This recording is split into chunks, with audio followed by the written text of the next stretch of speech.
Hello, my name is Mark Maguire, and I'm the visual designer for 7th Regiment. Our 2017 program this year is called As the Sun Loved the Moon. And this year, with our approach to the program, we wanted to take a little bit more of a storytelling approach, because in the past with 7th Regiment, those have been some of our more successful programs.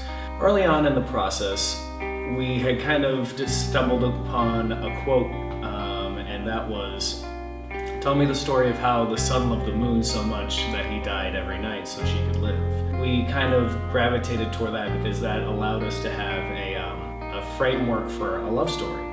And we figured that would be an excellent vehicle for the kids to perform to. With that legend, we kind of went back to ancient tribal civilizations explain celestial events such as the rising and setting of the sun and the rising and setting of the moon. With that, it also gave us an ability to set a tribal setting. First song is about the sun character, strong, bold, and masculine. We play with many world percussion instruments, trying to create a variety of textures and sounds for that opening production, which is based on a piece called Incantation and Dance by John Barnes Chance. And we perform that piece bold, masculine, strong, aggressive, great drum corps opener. After that, the dusk happens and leads us and segues into the introduction of the moon character. During that segment of the show, we kind of crossfade out of Incantation and Dance. You'll hear Moonlight Sonata, which then transitions right into Make You Feel My Love, which was made popular by Bob Dylan.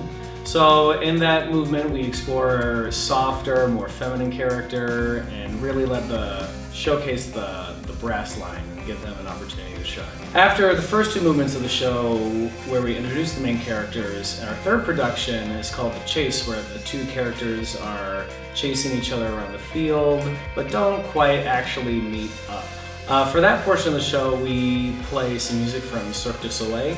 Very percussion heavy, another opportunity to show some different world percussion instruments and a lot of cool textures that the brass and the percussion play with. And we actually decided to put the color guard on all rifle there to get a more unison statement. We segue into our closer, which is the eclipse, the only time those two celestial bodies meet, or at least from our perspective here on Earth.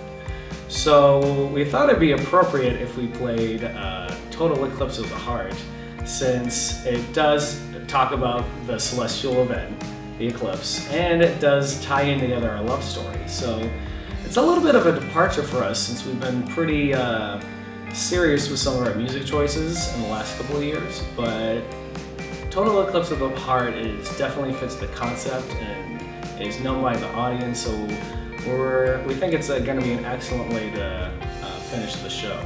Once we finish playing Total Eclipse of the Heart, we have a fade out or a down ending that leads us into the end of our production.